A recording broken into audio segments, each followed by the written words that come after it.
Hello, everyone, and welcome to Disney WTF, where we talk about what's the fuss about Disney.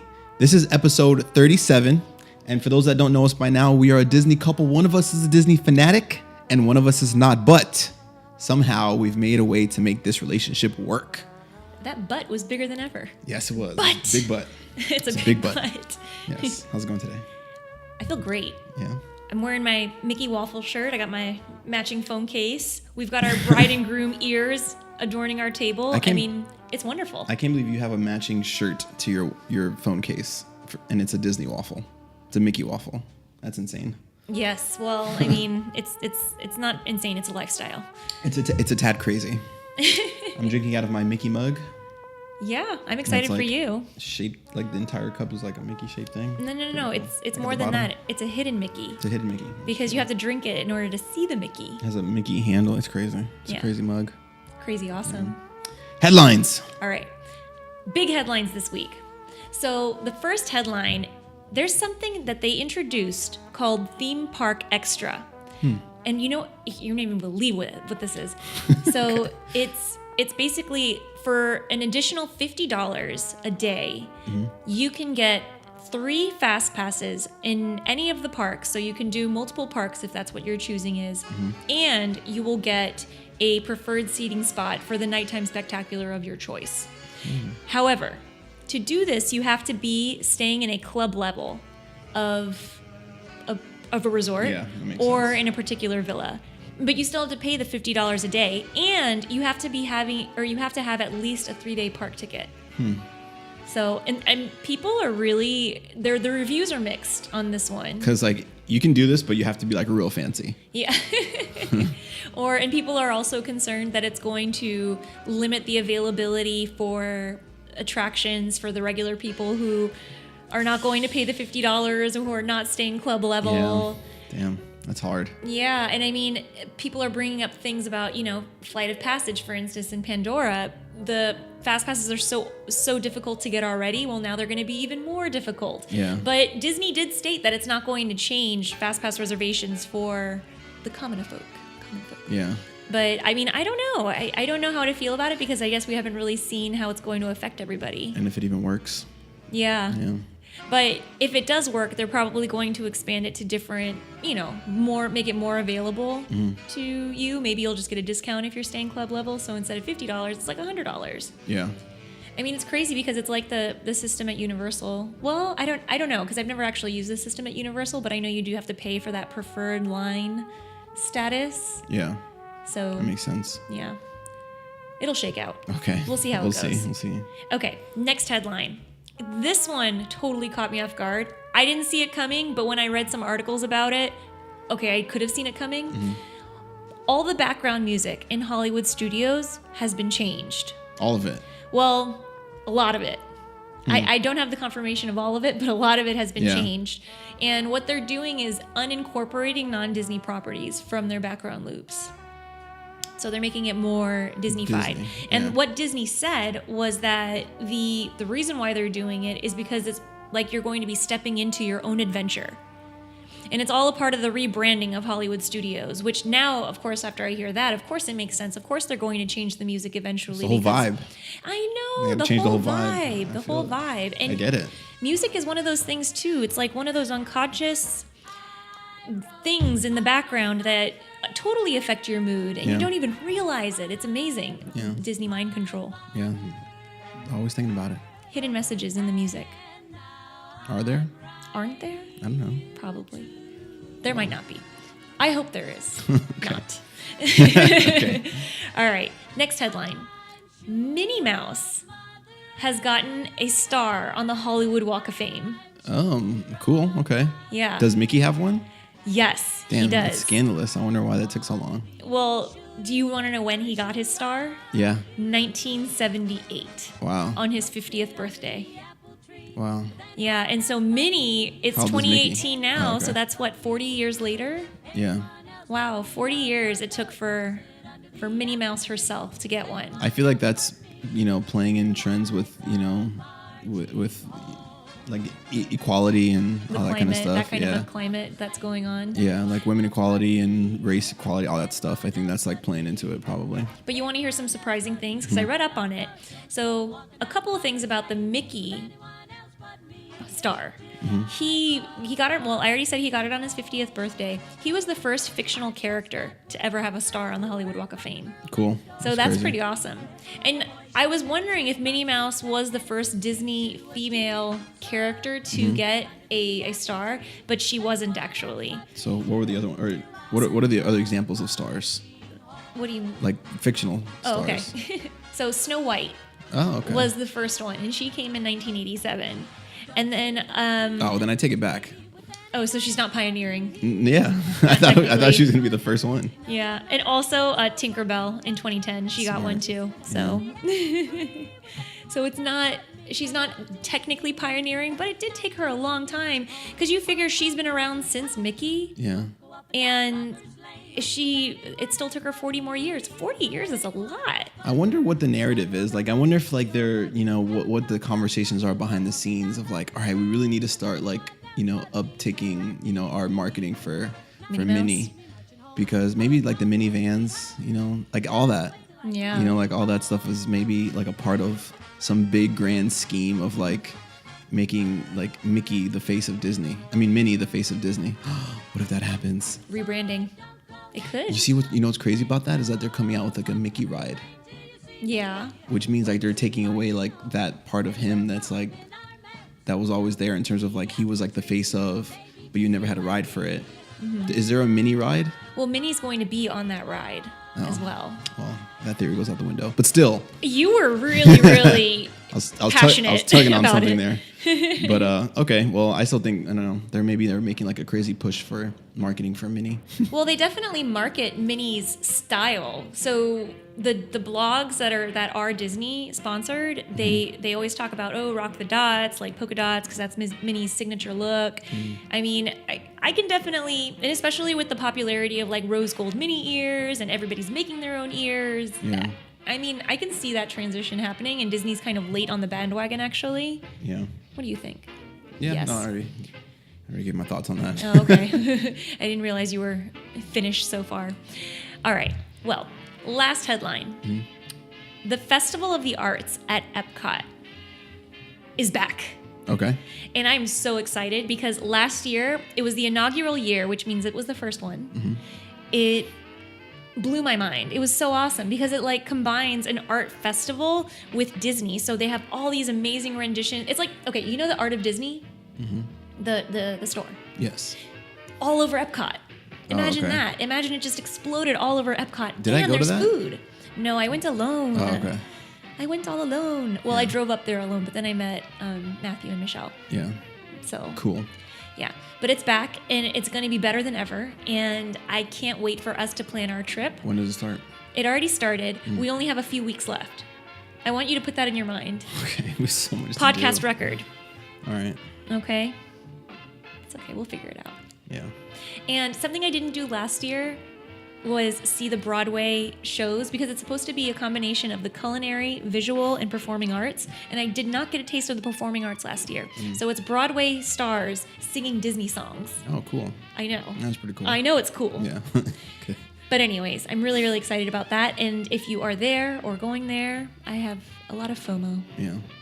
But anywho, so let's move on. Okay. Let's talk about what we're going to be talking about today, which I don't really have a big impact on, but Yes. it's going to be, Richie's going to be the star of the show. Yes, for once. You're always the star. I get to talk more.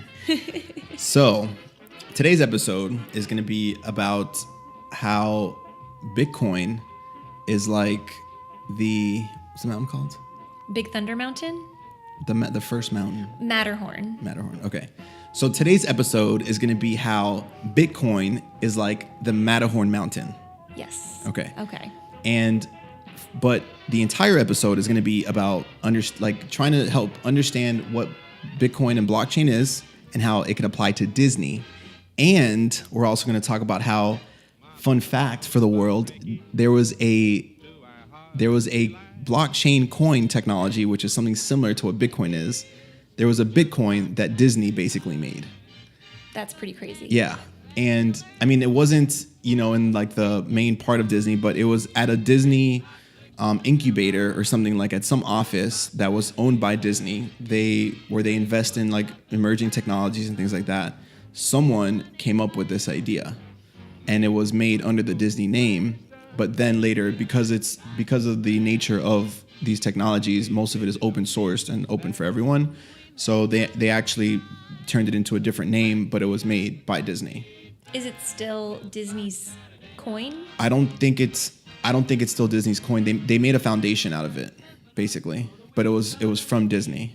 I feel like it was them just saying like, wow, this technology is going to be big. Let's investigate right now. Okay, we're done. We're done investigating. Yeah.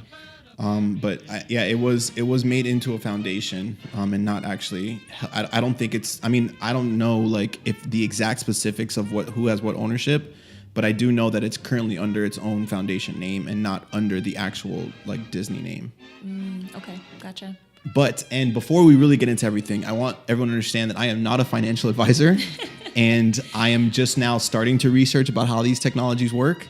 And none of this is any sort of investment advice. So don't go out there and start spending your life savings on this technology. On Disney's Bitcoin. Yes. Okay.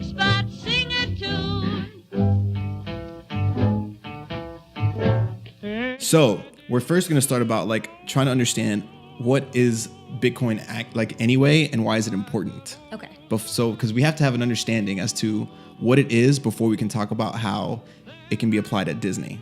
Okay. Right? So blockchain and Bitcoin. So let's make the comparison first. Mm-hmm. Okay. So Bitcoin is something that's used and made on top of the blockchain technology. So it's like the first type of blockchain coin. And really quick, blockchain, just simply define that. So blockchain is basically a system of like code, like computer code that was written, and it's like out on the internet, which basically decentralizes data information. So previously, I know I'm losing you here. Okay. So previously, when data is stored, for example, like if you have a bank, all the information from that bank is stored on one server in like the headquarters of that bank or whatever, in one place. Mm-hmm. But what Bitcoin has done is they've made it possible to store pieces of information across like a whole network of computers. So and they all have the exact same copy, which basically prevents like fraud or altering of those like documents and data and things like that. So that's where the whole decentralization comes from. So like it's supposed to be a decentralized system of data storage. Okay. So like again, instead of having data on one computer, like say like let's make like a home computer an example. Instead of storing all your Word files on one computer, where that's like if that thing gets deleted off this one computer, it's gone forever. You actually are able to store it instead of on one computer on 1,000 computers to verify that one thing is always going to be there, always and forever. Is it related to, and I don't know, the concept sounds a lot like a cloud? Yes. Like cloud storage? Yes, it is like a cloud storage. But the difference is that a cloud storage, you're still accessing, even though you can access information from different computers, it's still stored in one place. Okay. That's like the difference. It's still like, even though it's cloud and it seems like it's decentralized because you can go to like the next computer next door and just log into your Dropbox account and still get the same information, it's still stored at Dropbox.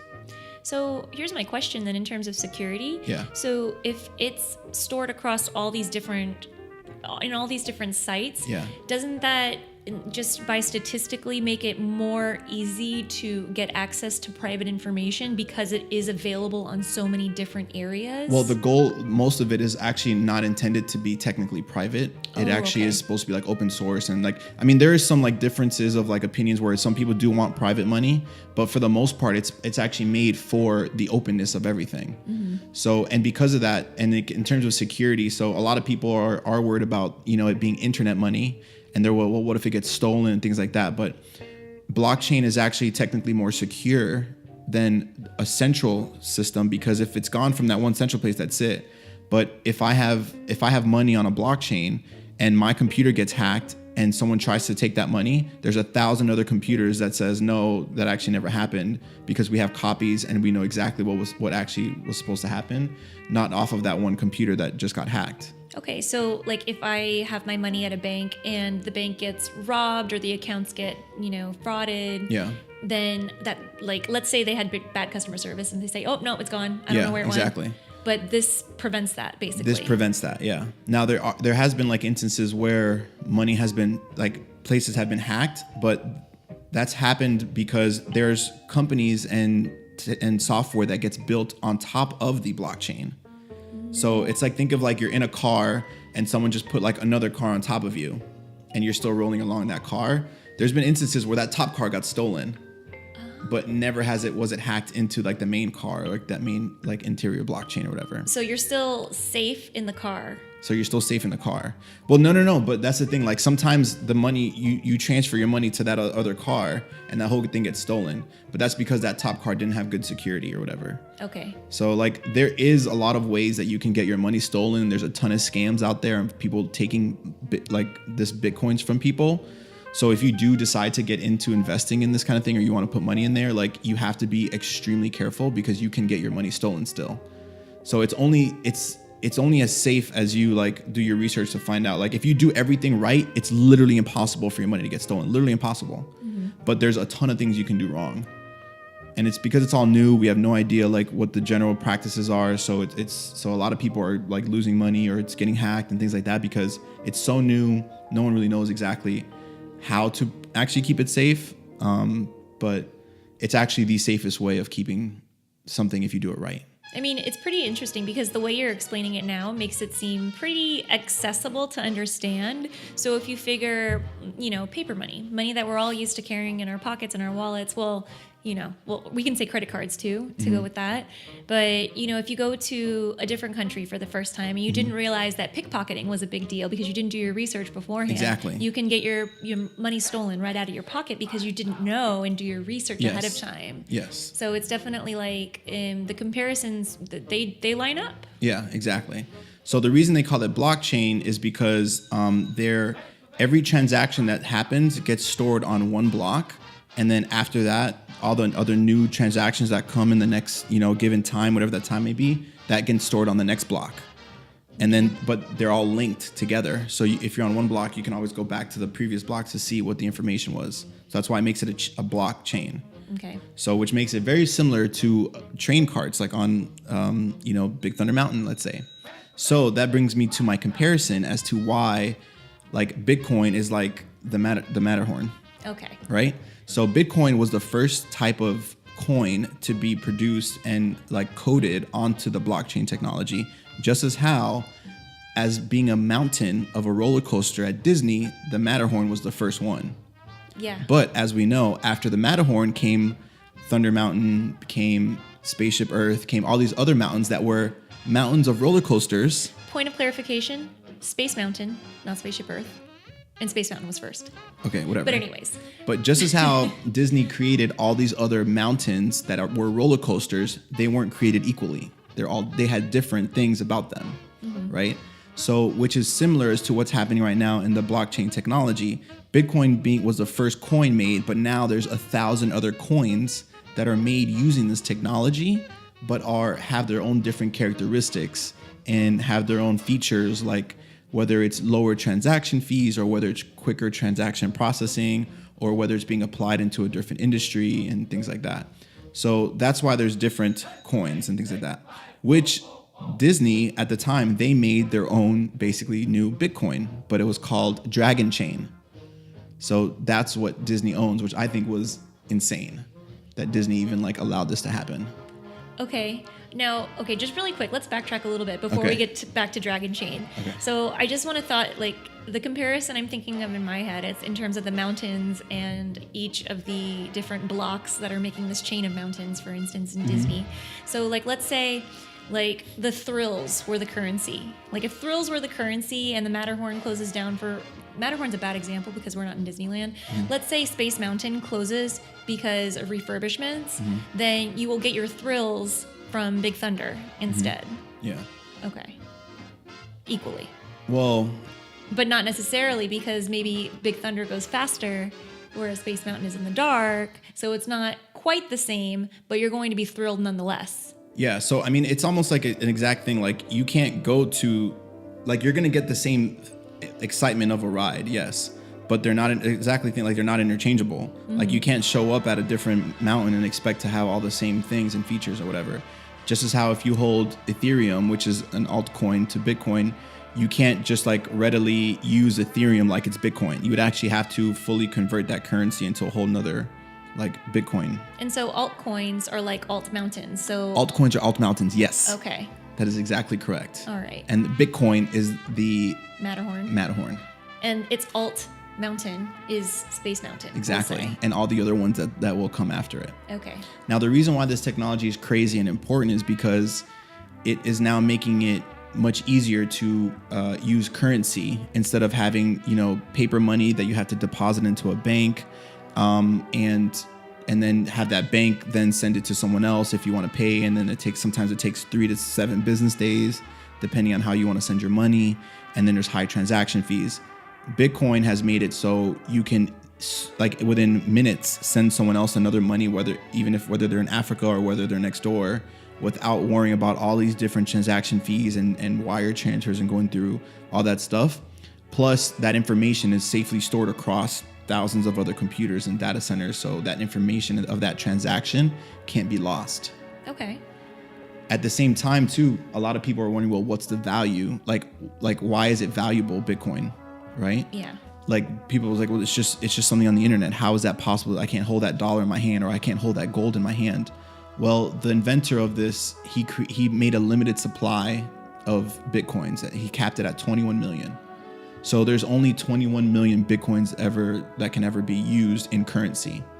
So what happens is there's something called a network effect, where just as how when the telephone was created, if only you had a telephone, that telephone's useless.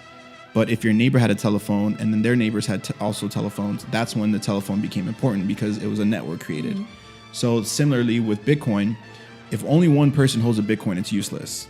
But when the world and other merchants and things like that start accepting these types of currencies, that's when it becomes useful, because it's a limited supply.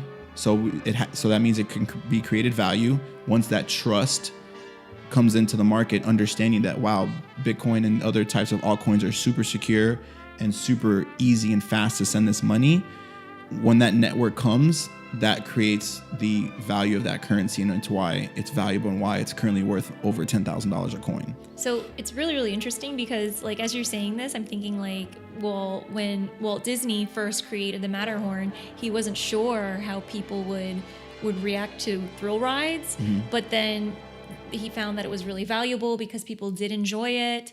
And even in Magic Kingdom, when they made Space Mountain, they noticed a lot of the people who were visiting the park mm-hmm. were people who would enjoy thrill rides, and that created even more value, like intrinsic value, to creating thrill rides within the park. Yeah. And make more mountains. Yeah. Yes. So I really do apologize if I'm losing people here, because I know this is and I'm not an expert at it, so it's hard for me to try to break it down, because I'm also still learning about it. But I do hope that I'm doing a good job, and I hope that we do a quick little recap. So Bitcoin is basically a digital currency that can be used to securely pay for things or exchange with other people or merchants.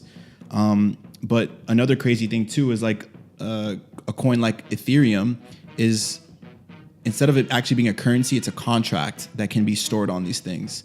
So eventually people are going to start using blockchain technologies like Ethereum to make contracts that, again, are super secured. It's, stored on multiple different servers and databases, so it can never be altered. But people are going to create contracts to sell really important things like cars and houses or real estate. So this really is going to get this concept of blockchain literally will be in everything that we know, whether you know it or not, mm-hmm. right? For example, I think that there will be a day that banks will start doing this for example, mm-hmm. when you go to use your credit card at any store, at Disney or wherever, when you swipe that card, you have no idea the back end of transactions that it takes for your money to be transferred to that other merchant's account. There's a bunch of crazy stuff that happens there, but you have no idea about it. But I do think that one day there will be a time that that transaction in its current process is going to be completely revolutionized to be using blockchain technology, which will be the same thing. You will still show up one day to pay for something, and you will swipe your card or scan your phone or whatever, scan your magic band, and you will have no idea that you actually just used blockchain technology there, and that there's probably Bitcoins or Ethereum coins that may have like transacted there, which is crazy. So let's really quick, because you briefly mentioned it, the dragon coin. Yes. Does it look like the Festival of Fantasy Dragon, first of all? No, I have a picture of it though. I can show you. Oh, there's really a picture? They have a logo. Oh my God, I was kidding. No, they have a logo. Anywho, tell me a little bit more about that particular one, since Disney was involved in it. So that particular chain, the Dragon chain, it's more of like a type of blockchain. So they do have Dragon chain tokens that you can trade and use as currency, but the value of those tokens are going to be used to create technologies and applications on top of this blockchain. So they basically created their own blockchain, right? Mm-hmm. So now other businesses can now use Dragon Chain to create their own tokens or create their own applications to be stored using Dragon Chain's technology, to have either transactions or to have, certain contractual transactions or whatever on that one chain. And I guess it's different just based on what you were saying, like in terms of processing time, in terms of fees that are going into it. So that's what kind of differentiates that one from another one. Yeah. So transaction times are a big thing in like determining, like separating one blockchain from another. So sometimes it can take like hours depending on the chain, and sometimes it could be as quickly as like 15 seconds. So, messing with that coding of that chain messes with those transaction times. And then also the fees associated with going from one blockchain to the next blockchain is also a factor. So Disney and Dragon Chain have come up with their own way and their own technology. Security is also another thing, because there's different ways of securing these networks. Mm-hmm. So, which is super complicated. I'm definitely not going to get into that because I really don't know about it. Good, because you would definitely lose me. Yeah, but that's another thing too. Like Dragon Chain have decided a certain way of how they want to secure that particular chain. So, and then marketing and things like that start coming into play, and partnerships, because you can have a coin. A coin could have been created that could be the exact same thing as Dragon Chain, but because they have certain partnerships and because they have certain marketing, it's that network effect. If a bunch of people are on that one, then that one's going to work the best because more people will be on it. So.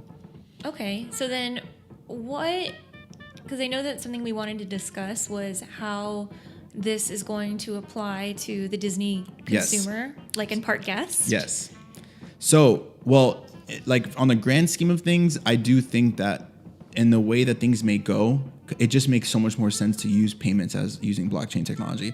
So I do think that there'll be one day that when you do use your Magic Band to pay or your credit card to pay, that it'll one day be on using blockchain technology. Mm-hmm. However, I think a more practical application that would happen quite soon is collectibles.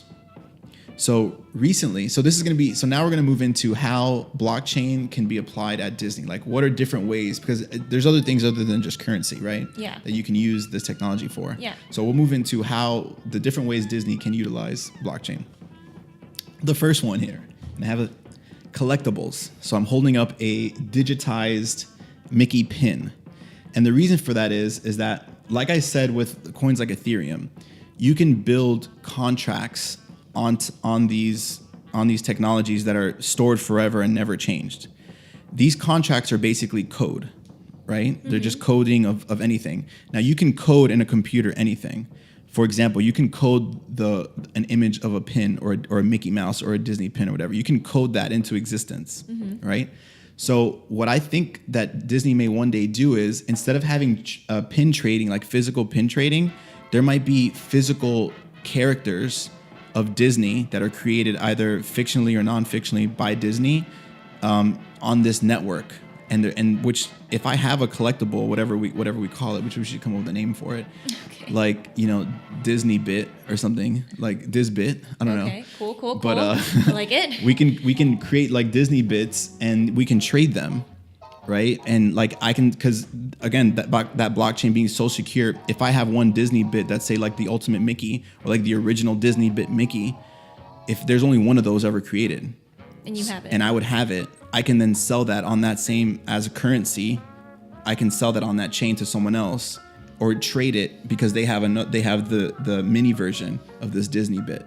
So here's the thing because since we're talking about collectibles, so I feel like part of the reason why people do collect is so that they can have something tangible, and so that they can surround themselves with it. Because if it's on my hard drive, this Disney bit, I'm not going to be able to see it all the time. I can't just come home and look at it and feel a little bit of joy. Well, I guess it could be on my phone, and it'll show up or your watch, because it's technology. It's in like coding. It's just like that thing that we used to have when we were kids. What was the little pet thing that we had in like little thingies? A Tamagotchi? Yes. So they have that now. It's called crypto kitties.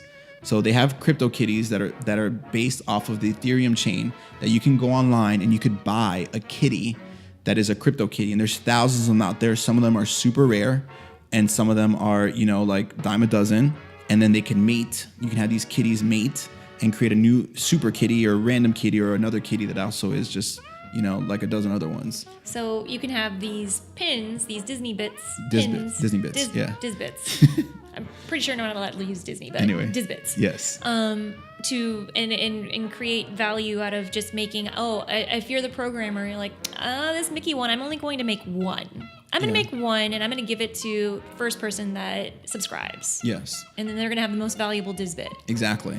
So, I mean, in theory, you can do that, but in reality, it would be the same thing as if you only created one pin, right? It wouldn't have that network effect, right? So, for simplistic, reasons, I only said about one thing, but essentially, if this was made, it would be made with, 5,000 Disbits or whatever, with the possibility of, new Disbits coming out every year by whoever the developers are. They can create new ones. And then those can become rare collectibles. You can trade them, and because these networks are so secure and so set in stone when something happens, that makes it that gives it the ability to be a collectible and for you to transfer it and trade on it. But the crazy thing about this is it's similar to the whole bank thing. It's like this pin. If I wanted to trade it to someone in Canada, I'd have to first set up a payment with them, figure out how we're going to exchange these, whether it's exchanging or they're buying it. So whether that's currency, or I have to go to the post office, put it in a package, find out what their address is, ship it to them, hope they get it in good shape, whatever.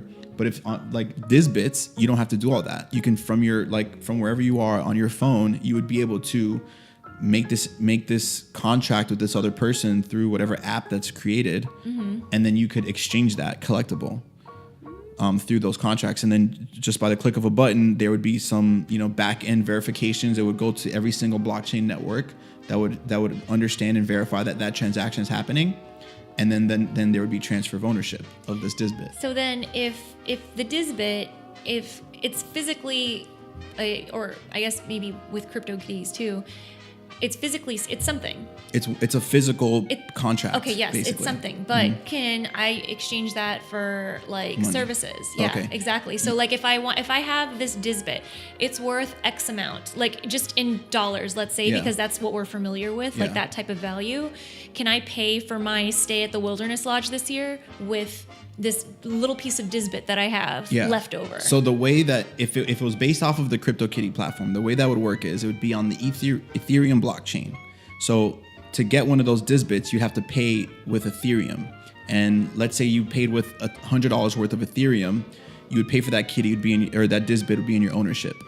If you wanted to use that as payment, two things would have to happen. Either one, the merchant that's taking your money would have to see that Disbit is valuable, and they'd be able to accept that Disbit from you in whatever currency they like is equivalent to. So if that Disbit was worth $100 and you have to pay them $100, if they're like, I love Disbits, I will take that Disbit from you for this $100 worth of a service, they can do that. The other option would be you would have to convert that Disbit. You'd have to sell that Disbit on the market, on the Disbit marketplace for Ethereum. And then let's say it's $100 again, you would get that $100 worth of Ethereum token in your possession, which then you could either, if they accept Ethereum, pay in Ethereum, or you can convert that Ethereum to US dollars and then have to go that way. You know what's crazy? It's like as you're saying, like maybe let's say Disney does take this Disbit as payment. I mean, it seems like yes, it's all very highly technical, and there's a ton of technology behind it. But I'm thinking like back in the day when there were merchants, the Phoenician merchants, let's say, they were exchanging goods for these for value. But, you know, it's kind of like we're regressing again. It's not. It is. That's moving exactly what forward. it is. It's just a different form. That's exactly what's happening. Literally, that is exactly what's happening. We're going back to the days where we used to trade rice and other things like that because at the end of the day, this technology forces people to understand what currency and trading of value is. Because right now, the dollar is not worth anything. It's not backed by gold like it used to be. The dollar is only worth its value, like the US dollar, because the world economies trust it. But there's no actual value to a dollar, which is why I think we're regressing to these types of digital currencies because the dollar is so difficult, like physical money is so difficult to deal with and send, especially with the current financial institutions. It's not secure, technically. And it's not secure. Yeah, you can steal it and things like that. Because if you have $1 in your hand and someone like literally pickpockets you, it's gone. Versus you have this digital currency, it's super secure. You know, once you've taken all those security steps, it's secure, and it's believed to have value if that whole network thing comes into play. And it's just the ultimate way of, you know, transacting financially.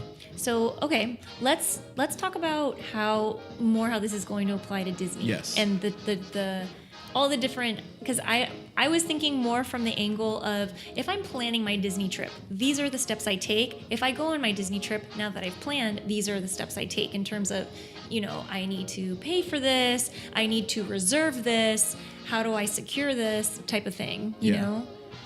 But where are you coming from? So first, we talked about Disbits. That was one of them. The other way that I thought about, which I actually just thought about it as we were talking about the whole FastPass situation. Disney can one day. That was one of my points too, is FastPasses. But anyways, go Disney ahead. can one day use blockchain technology to offer FastPasses. So they can have an app, again, because these things are contracts, right? These, you know, tokens and coins and things that are on blockchain, they're all just contracts, basically, of whether it be ownership or agreements that's coded into the technology. So Disney can create the FastPass, you know, blockchain thing, whatever. Whereas when I'm signing up, I can pay for whether it be whatever, maybe even if it's just my entrance fee, I can pay for whatever. And then they can say, okay, you can choose from these 3 FastPass thingies or whatever. Perfect. I got my FastPasses on the Bitcoin. I mean, on the blockchain. I have my FastPass contracts, whatever, and it says these are the times I can ride these rides. What if, for whatever reason, you're like, I don't want to, or I need to change something, or I want to trade my FastPass? You can, on the blockchain network, whatever app they have, you can say, hey, would you like to trade this FastPass with me? With like another consumer. With another consumer. Yeah, or they can just sell it. You know, for whatever, like even if it's like $1. Oh, that's so sneaky. Yeah, they can say, oh, you know, I have these fast passes. I'm not going to use it. I can sell it or whatever. Which, I mean, I can see how that might be very difficult to do. Like, you probably wouldn't be able to do that unless you're like, they would probably put in restrictions there to prevent that from happening. Well, like selling, because if any, I can always just like, you know, get a fast pass for next year and then sell it to someone then. Well, like, you know, so what's interesting though, because like this is kind of just staying on fast passes, harkening back to the day of paper fast passes. What people would do is not sell them, but you know, just create a magic for another family. Like, hey, I have these 2 Space Mountain fast passes. I'm not going to use them. Yeah. Here they are. And I mean, I'm sure that you don't have to necessarily sell them or anything like that. Yeah. So maybe maybe Disney wouldn't allow the selling of it, but it would be transferable. Like it has no value at all, but it is like an entity. But it would be transferable instead of being wasted, because right now that fast pass that you didn't go to was wasted when someone else could have gone through that fast pass line. Right? Well, you with me here? Yeah. No, I've just got like another thought in my head, because like I don't quite understand like how the difference of what the Disney app is now, like how is this going to be any different? Well, it's because of your ability to give it to someone else. Okay. So because right now you can't, like if I have a fast pass that's at like if it's 4:00 and I have a fast pass at 5:00. And I don't go to that, it's already registered by Disney that I'm supposed to be in that fast pass line. Mm-hmm. I can't cancel my fast pass. You can. But will that open it up to someone else? I don't know. Okay. It might. Well, I didn't know you could cancel fast passes, first of all. Okay. So maybe this like goes out the window. But if you didn't want to cancel or whatever, you can just give it to someone else. But the whole thing though is that like it would just be made on using the technology, Okay. which would make it transferable easily, or not. So, but but fast passes would be one of my ideas to use it on. Okay. And then I guess we already kind of covered, like, if you're going to be, it's probably similar to reserving a fast pass, similar to making a reservation at a hotel. You can pay for the hotel with this particular currency. Now, in terms of like something like a magic band, do you see that like blockchain technology being integrated into something like a magic band? Yeah. Where it's like that easy? And Yes. I mean, I guess now that I'm saying it out loud, I kind of see it more than just at Disney. Like, this is my band to life, and I band everything to pay for stuff because this is where all my money is. The way it's currently paid for now, and they're developing technologies for it to be done through the air. Right now it's through QR codes. So I just scan your phone with your QR code, and that payment is sent instantly. But now they're already developing technology where it's like Apple Pay, and like how the Magic Band is, where when you tap it or you put it close to it, that whole transaction happens. But yes, I do think that's going to also be like through blockchain and everything. So go ahead. It's crazy because, like, well, everything that we use a credit card for at Disney, we're just going to be using, like, the process might even feel the same, even though the backing technology, like you were saying, like, we don't really know how a credit card works, for instance. Exactly. Like, that backing technology is going to be different, but the actual experience for us will be either the same or a little bit more simplified. Yeah, it'll likely be Maybe the same additional, or simple. yeah, maybe additional features of some kind, but Another thing that you can use this technology for is other currencies, right? So you can have these things called Disney coins, let's call it.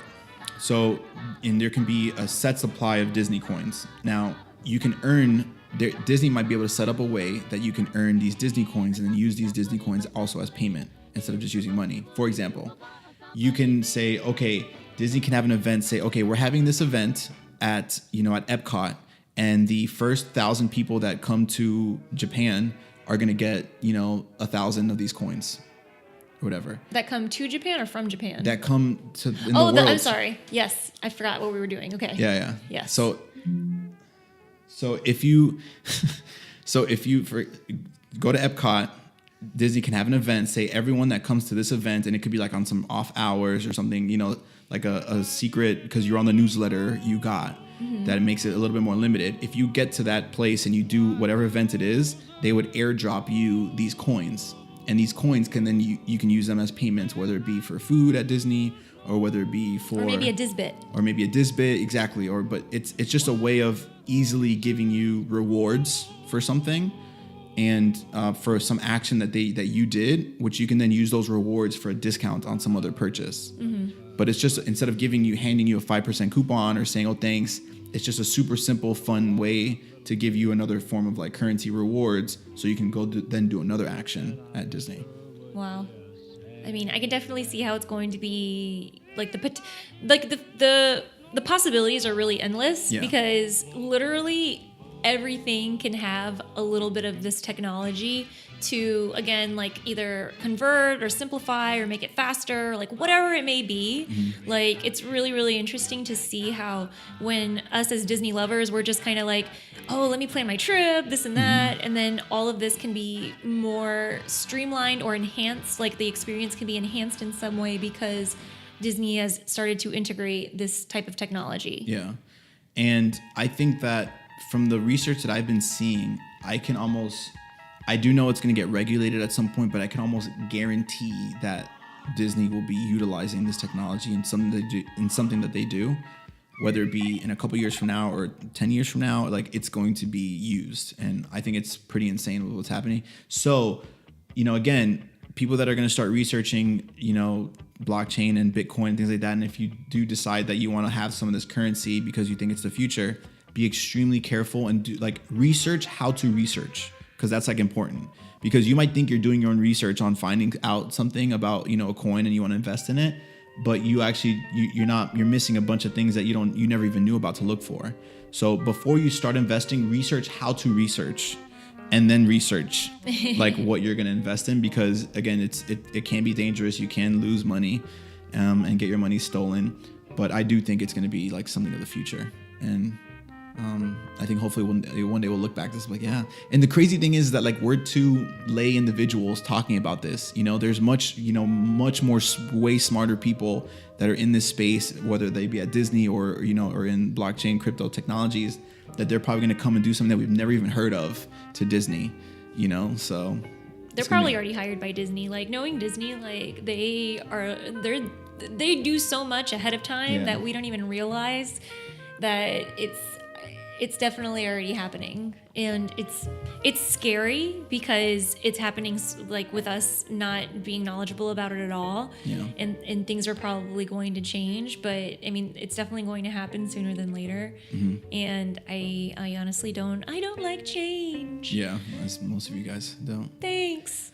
But I hope that I know it was a lot, but I do hope that it helped someone understand this like just a little bit more and see how it's going to, be applied to Disney. Well, honestly, Richie, the mountain comparison, nailed it. Yeah. Like, that really brought it home for me. Good. So I really appreciate that. Good, and I'm sure a ton of other people do, because, I mean, it's been so much in the news lately that I'm sure a lot of people are still baffled, as we all are, by what's going to come from this and what the history behind it is. But I really, really appreciate you taking the time and research and trying to explain it to somebody who's a Disney lover. Yeah. Because putting it in Disney terms makes things so much more accessible. Yeah, true. Well, final thoughts?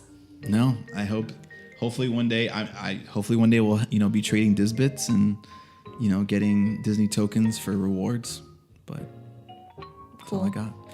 Well, I appreciate everybody for listening. You can find us on Facebook, Instagram, Medium, Twitter, Facebook. I said that already. You said Facebook. SoundCloud. And SoundCloud and iTunes. Google Play. And Google Play. We also have an Alexa skill that's called the Walt Daily, which I want everybody to subscribe to. It's super fun to produce, and I hope that you guys can bring a little magic to your everyday Alexa flash briefing by subscribing to it.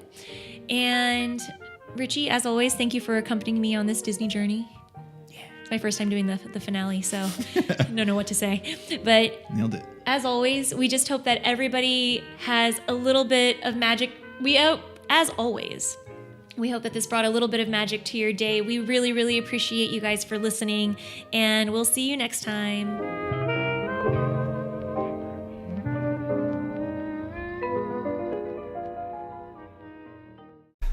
Goodbye.